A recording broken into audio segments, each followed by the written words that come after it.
Good morning to all. स्वागत है आपका इकोनॉमिक्स ऑन द मूव पे। और इकोनॉमिक्स ऑन द मूव का जो नेक्स्ट टॉपिक जो हम डिस्कस करने जा रहे हैं, लास्ट टॉपिक आप लोगों ने देख लिया होगा, इंडस्ट्री से रिलेटेड है। और इस टॉपिक पे भी हम बात करते हैं, चर्चा करते हैं और देखते हैं कि आईपीआर यानी इंडस्ट्रियल पॉलिसी रेजोल्यूशन जो कि 1956 में आया था, उसमें क्या है और इंडस्ट्री क्यों इतना अहम रोल प्ले कर रही थी। क्यों आजादी के बाद इंडस्ट्रीज को फोर फ्रंट पे रखा गया था, स्पेशली पब्लिक सेक्टर यूनिट्स की जब हम बात करते हैं। तो चलिए स्टार्ट करते हैं। स्टार्ट करने से पहले रिक्वेस्ट करूंगा आप तमाम जो व्यूअर्स हैं, तमाम स्टूडेंट्स हैं, कि प्लीज आप इकोनॉमिक्स ऑन द मूव को थोड़ा सपोर्ट करिए, लाइक करिए, शेयर करिए, अपने उन फ्रेंड से करिए जो आपके अलग अलग इंडिया की जगहों में होंगे, जो कि ट्वेल्थ कॉमर्स से होंगे या ट्वेल्थ ह्यूमैनिटीज से अगर इकोनॉमिक्स लिए हैं, उनको पेपर देना है ट्वेल्थ का, बोर्ड का। और इकोनॉमिक्स की प्रिपरेशन के पॉइंट ऑफ व्यू से आप हमें सब्सक्राइब कर सकते हैं। बहुत सारे हमारा माइक्रो मैक्रो को जाके पूरा चेक कर सकते हैं, काफी डिटेल में हमने सारे चैप्टर्स को डिस्कस किया है, उसके बारे में पढ़ाया है। तो चलिए स्टार्ट करते हैं और देखते हैं कि आज हमको इंडस्ट्रियल पॉलिसी रेजोल्यूशन यानी आईपीआर पे क्या चर्चा करनी है।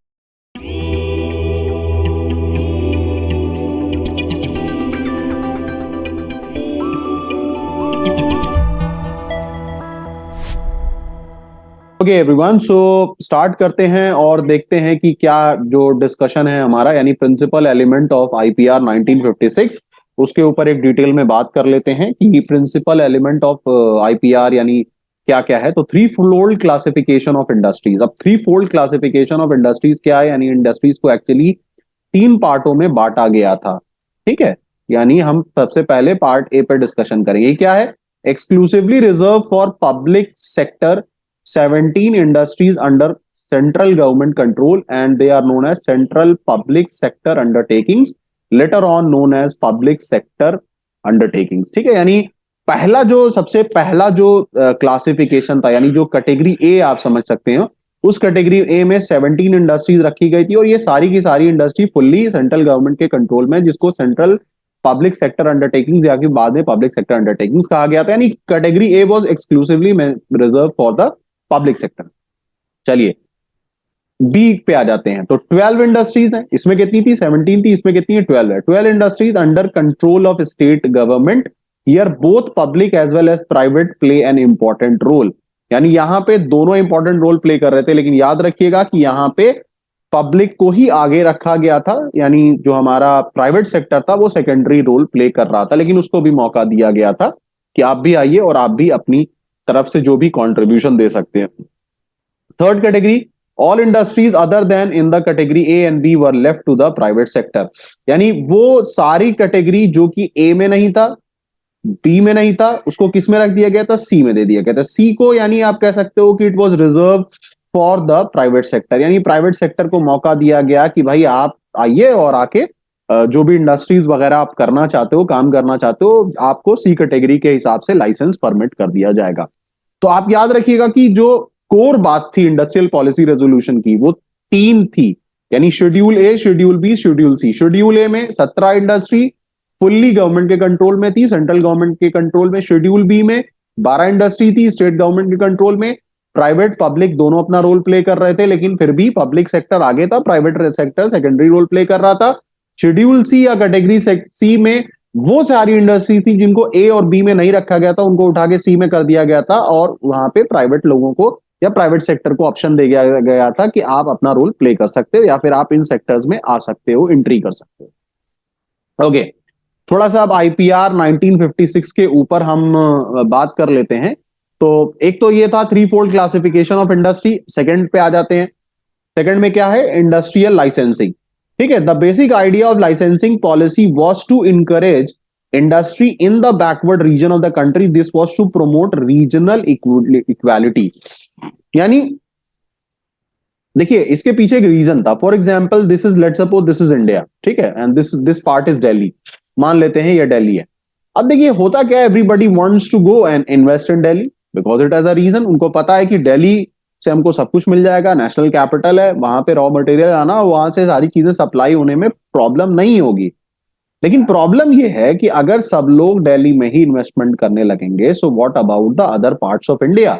अब मान लीजिए कि यूपी का अगर ईस्टर्न पार्ट की बात करूं या फिर मैं बिहार की बात करूं, so who wants to go to these places? Problem ये कि यहाँ पे कौन जाना चाहेगा? तो सरकार ने इसीलिए लाइसेंस का एक प्रोविजन रखा है, और इसलिए भी रखा ताकि ऐसे इस तरीके से लाइसेंस ना बढ़ जाए कि सारा जो बेनिफिट है वो दिल्ली में ही मिल रहा है और यहाँ पे कोई भी तरीके का बेनिफिट नहीं है, या फिर कोई भी जाके यहाँ पे इन्वेस्टमेंट नहीं करना चाहता है। तो सरकार ने सोचा कि भाई रीजनल डेवलपमेंट के लिए ये जरूरी होता है कि हम लाइसेंस को इस तरीके से बांटे कि हिंदुस्तान के हर एरिया में आप समझ लीजिए कि इंडस्ट्रीज का एक पूरा पूरा एक नेटवर्क हो जाए, पूरा जाल बिछ जाए। Okay, next, industrial concession. The private entrepreneurs were offered many type of industrial concessions for establishing industries in the backward region. यानी अगर कोई बंदा है जो कि लेट सपोज कि ये है आपका, मान लेते हैं फॉर एग्जांपल बिहार का एकदम बहुत ही पिछड़ा इलाका, अगर कोई बंदा है जो कि यहाँ पे जाके इन्वेस्टमेंट करना चाहता है, यहाँ पे जाके अपनी किसी भी प्रकार की मान लेते हैं फैक्ट्री डालना चाहता है, तो सरकार एक तो उसको टैक्स हॉलीडे देगी, यानी टैक्स की छुट्टी, मान लीजिए 5 ईयर तक सरकार कह देगी 5 साल तक आपको कोई टैक्स नहीं पे करना। दूसरा, सब्सिडाइज पावर सप्लाई, यानी उनको बहुत ही सस्ते दामों में पावर सप्लाई वगैरह मिलेगी, बहुत ही सस्ते दामों में कह दिया जाएगा कि भाई आपको जो है ना, आपने बड़ा अच्छा काम किया तो आपको हम बहुत ही सस्ती बिजली भी दे देते हैं और आपको 5 7 साल 10 साल तक आपका टैक्स भी माफ कर देते हैं। ओके, आगे बढ़ते हैं, इंडस्ट्री के ऊपर चर्चा कर रहे हैं, तो स्मॉल स्केल इंडस्ट्री पे ना करें ऐसा तो हो ही नहीं सकता। स्मॉल स्केल इंडस्ट्रीज क्या है? Are referred to as those industry in which the process of manufacturing, production and servicing are done on a small scale. The investment are more than 25 lakh and up to 110 crore. यानी कहने का मतलब है कि small scale industries basically वो industries होती हैं जो कि आप देखोगे तो मैन्युफैक्चरिंग भी करती हैं, प्रोडक्शन भी करती हैं और सर्विस भी प्रोवाइड करती हैं। ये सारी चीजें होती, जैसे आपने देखा होगा अपने शहरों में इस टाइप की टेलरिंग शॉप्स वगैरह होती हैं, या फिर लूम वगैरह, पावर लूम वगैरह होता है, तो इसमें बहुत आसानी होती है। यानी अगर मैं डायरेक्ट पॉइंट पे ना आऊं, लेकिन थोड़ा सा मैं पहले बैकग्राउंड समझा दे रहा हूं, फिर पॉइंट पे बता दूंगा कि ये कैसे बेनिफिशियल है। ये बड़ा इंपॉर्टेंट पॉइंट है कि कौन सी कमेटी थी जिसने इसको डेवलप किया था? कार्व कमेटी थी, village and small scale industries committee इसको भी कहा जाता है, और ये 1955 में सेटअप हुई थी for the development and promotion small scale industries in India. यानी कार्व कमेटी जो बनाई गई थी 1955 में, उसका मकसद ये था कि स्मॉल स्केल इंडस्ट्रीज को डेवलप किया जाए, उसको प्रमोट किया जाए। क्यों किया जाए? सबसे पहली बार लेबर इंटेंसिव है, क्योंकि ये पूरी इंडस्ट्रीज जो है ना, ये सिर्फ मजदूरों की ही मदद से चलती है। इसमें टेक्नोलॉजिकल जो आप कह सकते हो कि रोल होता है बहुत कम है। यानी आप ये कह सकते हो कि ये एक ऐसी इंडस्ट्रीज है जो कि सीआईटी बेस्ड ना होके बल्कि एलआईटी बेस्ड हो गए। क्लास 11th में आपने पढ़ा था कि लेबर इंटेंसिव टेक्नोलॉजी होती है, ठीक है, कैपिटल इंटेंसिव टेक्नोलॉजी और लेबर इंटेंसिव टेक्नोलॉजी। तो जो आपकी स्मॉल स्केल इंडस्ट्रीज हैं, ये कहीं ना कहीं एक तरीके से लेबर इंटेंसिव इंडस्ट्रीज होती हैं, लेबर को ज्यादा अपॉर्चुनिटी मिलती है यहाँ पे काम वाम करने के लिए। दूसरा क्या है? SSI shows locational flexibility. अब ये बहुत आसान है, आपका ये पूरा घर है, इस घर के एक कोने में, एक रूम में, इस रूम में आपने अपनी छोटी सी फैक्ट्री डाल ली है, एक मशीन ला के रख दी, प्रोडक्शन अपना शुरू कर दिया। Needs small investment and therefore equity oriented, थोड़े पैसे से स्टार्ट हो सकती है। तो इससे फायदा ये होता है कि थोड़े पैसे से अगर स्टार्ट हो रही है तो हर कोई इस काम को कर सकता है, ऐसा नहीं कि कोई एक्सक्लूसिव कैटेगरी होगी जो इस काम को कर सकता है। ओके, अब देखिए यहां पे जब हम बात कर रहे हैं इंडस्ट्रियलाइजेशन के ऊपर, स्ट्रैटेजी के ऊपर बात कर रहे हैं, तो ऑब्वियसली इसका कुछ गुड इफेक्ट है और कुछ बैड इफेक्ट है। यानी कुछ अच्छी चीजें इसके साथ देखने को मिली हैं, कुछ बुरी चीज भी देखने को मिली है। तो अगर हम इंडस्ट्रियलाइजेशन के पॉजिटिव्स पे बात करेंगे, तो सबसे पहली जो बात होती है कि जो हमारी इकोनॉमिक ग्रोथ होती है ना, उसको बहुत ही जबरदस्त एक पुश मिलता है, बहुत तेजी से हमारी इकोनॉमी जो होती है वो अपवर्ड डायरेक्शन की तरफ भागती है। पहली बात, growth of large scale industry projected and infrastructural shift in the economy. यानी जो लार्ज स्केल इंडस्ट्री होती है ना, इसकी वजह से हमारा इंफ्रास्ट्रक्चरल शिफ्ट भी होता है। यानी आपको पता है कि हमारा दो तरीके का इंफ्रास्ट्रक्चर होता है। एक इंफ्रास्ट्रक्चर तो वो है जिसको हम इकोनॉमिक इंफ्रास्ट्रक्चर कहते हैं, ठीक है, इकोनॉमिक इंफ्रास्ट्रक्चर कहते हैं। दूसरा हमारा क्या है? सोशल इंफ्रास्ट्रक्चर है, ठीक है। इकोनॉमिक इंफ्रास्ट्रक्चर में हमारा रोड आता है, नेशनल हाईवेज आ जाते हैं, सी पोर्ट्स आ जाते हैं, एयरपोर्ट्स आ जाते हैं। उसके बाद सोशल इंफ्रास्ट्रक्चर में कॉलेज है, यूनिवर्सिटी है, स्कूल्स हैं, ये तमाम चीजें आ जाती हैं, ठीक है। तो कहने का मतलब ये कि लार्ज स्केल इंडस्ट्री जो है इंफ्रास्ट्रक्चरल शिफ्ट पैदा करती है। बड़ी इंडस्ट्रीज हैं तो वो उस पैमाने पे जाके रॉ मटेरियल्स तैयार करती हैं, उतनी हैवी मशीन बनाती हैं, जिनकी मदद से आप एक तरीके से कह सकते हो कि इंफ्रास्ट्रक्चर को मजबूत कर सकते हो। और जितना ज्यादा इंफ्रास्ट्रक्चर को मजबूत करोगे, इकोनॉमिक डेवलपमेंट में तेजी आएगी। जैसे इसका एक एग्जांपल मैं आपको समझा देता हूं। फॉर एग्जांपल, मान लेते हैं कि ये लखनऊ है, ठीक है। ये मान लेते हैं कि लखनऊ है, ठीक है। अब लखनऊ से somebody wants to go to let's suppose Mumbai, ठीक है, मुंबई जाना चाहता है। तो अब क्या है कि लखनऊ से मान लीजिए मुंबई के बीच में एक एक्सप्रेसवे अगर बन जाए, तो इस एक्सप्रेसवे की मदद से आप समझ सकते हो कि पूरी जर्नी में काफी कमी हो जाएगी। जैसे फॉर एग्जांपल मान लीजिए कि लखनऊ से आगरा ताज एक्सप्रेसवे, और ताज एक्सप्रेसवे से आपका यमुना एक्सप्रेसवे, इसकी कनेक्टिविटी की वजह से आप समझ सकते हो कि लखनऊ से दिल्ली ट्रैवल करना ये काफी आसान हो चुका है। काफी आसान हो चुका, मतलब it's very easy. somebody wants to travel from Lucknow to Delhi, so it's not very hard, बहुत आसान है। आप पूरा का पूरा जर्नी जो अपना एक्सप्रेसवे पे बहुत तेजी से कर सकते हो। जर्नी तेज होगी, आपका सबसे इंपॉर्टेंट चीज जो होता है वो टाइम बचता है। टाइम बचेगा, मूवमेंट ऑफ गुड्स जो है वो बहुत फास्ट होगा एक जगह से दूसरी जगह। खैर, SSI played an important role in achieving growth with social justice. Growth with social justice इसलिए कि सोशल जस्टिस तभी होगा जब डेवलपमेंट अगर हो रहा है, और उस डेवलपमेंट का जो कहा जाता है ना अंग्रेजी में, everybody should enjoy the fruits of the economy. अगर ऐसा हो रहा है, फ्रूट्स ऑफ द इकोनॉमी हर कोई एंजॉय कर रहा है, दैट मीन्स कि there is a social justice. तब तो ये पता चलेगा कि हाँ भाई, there is a inclusive development in the country. तब तो माना जाएगा कि कंट्री के अंदर इंक्लूसिव डेवलपमेंट है।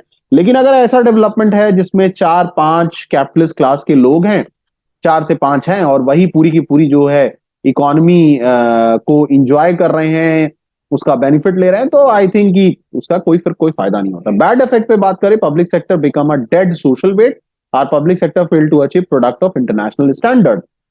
दोनों इश्यूज काफी कॉम्प्लिकेटेड इश्यूज थे, क्योंकि इंडियन इकोनॉमी 1950 से 1990 तक पूरा का पूरा पीएसयूज पे ही रिलाई की थी।